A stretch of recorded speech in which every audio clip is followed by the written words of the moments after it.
Olá! Sejam bem-vindos. Dando continuidade à nossa jornada, hoje vamos falar sobre o modelo do núcleo de camadas, o modelo Shell.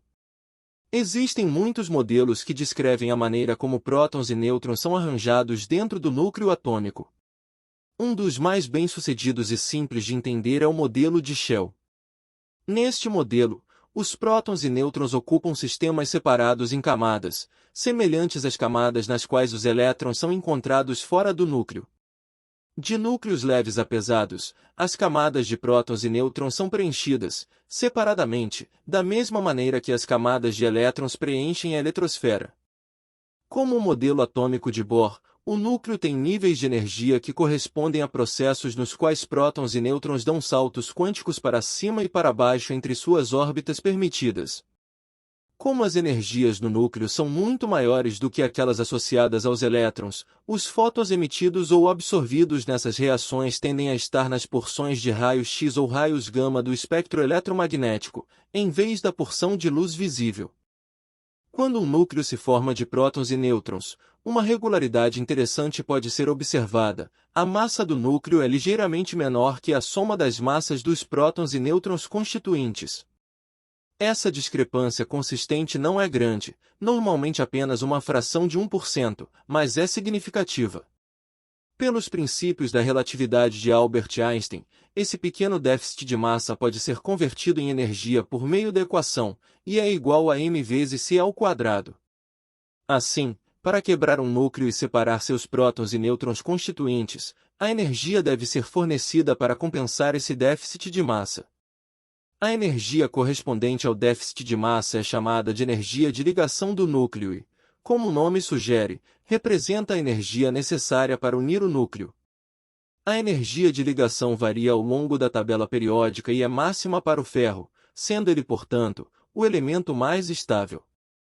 Os núcleos da maioria dos átomos comuns são estáveis, ou seja, não mudam com o tempo. Essa afirmação é um tanto enganosa, já que os núcleos que não são estáveis, geralmente não duram muito, e, portanto, tendem a não fazer parte da experiência cotidiana. A maioria dos isótopos de núcleos conhecidos não são estáveis, em vez disso, eles passam por um processo chamado decaimento radioativo, que muitas vezes muda a identidade do átomo original. No decaimento radioativo, um núcleo permanecerá inalterado por um período imprevisível, até emitir uma partícula ou fóton de alta velocidade, no que então, um núcleo diferente terá substituído o original. Cada isótopo instável decai em uma taxa diferente, isto é, cada um tem uma probabilidade diferente de decair dentro de um determinado período de tempo. Uma coleção de núcleos instáveis idênticos não decai todos de uma só vez. Em vez disso, eles se decompõem individualmente ao longo de um período de tempo. O tempo que leva para metade da amostra original decair é chamado de meia-vida do isótopo. As meias-vidas dos isótopos conhecidos variam de microsegundos a bilhões de anos. O urânio-238 é o mais comum e estável isótopo de urânio. Tem uma meia-vida de cerca de 4,5 bilhões de anos, que é aproximadamente o tempo decorrido desde a formação do Sistema Solar. Existem 3 tipos diferentes de decaimento radioativo. No final do século XIX, quando a radiação ainda era misteriosa, essas formas de decaimento eram denominadas alfa, beta e gama. No decaimento alfa, um núcleo ejeta 2 prótons e 2 nêutrons, todos presos juntos no que é chamado de partícula alfa, mais tarde descoberto como sendo idêntico ao núcleo de um átomo de hélio normal. O núcleo filho, ou decaído, terá 2 prótons e 2 nêutrons a menos que o original e, portanto, será um núcleo de um elemento químico diferente. Uma vez que os elétrons tenham se rearranjado, e os 2 elétrons em excesso tenham se afastado, o átomo terá de fato mudado de identidade. No decaimento beta, um dos nêutrons no núcleo se transforma em um próton, um elétron em movimento rápido e uma partícula chamada neutrino. Essa emissão de elétrons rápidos é chamada de radiação beta. O núcleo filho tem um nêutron a menos e um próton a mais que o original e, portanto, novamente, é um elemento químico diferente. No decaimento gama, um próton ou nêutron dá um salto quântico de uma órbita superior para uma inferior, emitindo um fóton de alta energia no processo. Neste caso, a identidade química do núcleo filho é a mesma do original. Quando um núcleo radioativo decai, muitas vezes acontece que o núcleo filho também é radioativo.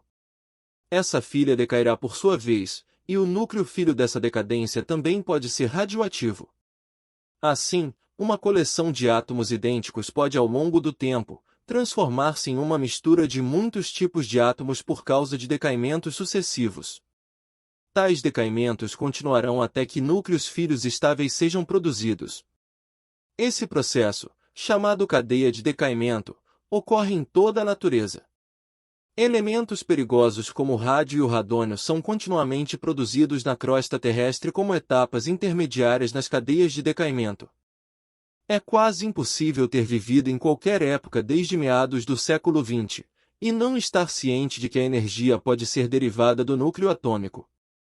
O princípio físico básico por trás desse fato é que a massa total presente após uma reação nuclear é menor do que antes da reação. Essa diferença de massa, obtida pela equação, E igual a mc², é o que se chama de energia nuclear. No nosso próximo encontro, vamos explorar processos nucleares capazes de produzir energia. Nos vemos em breve.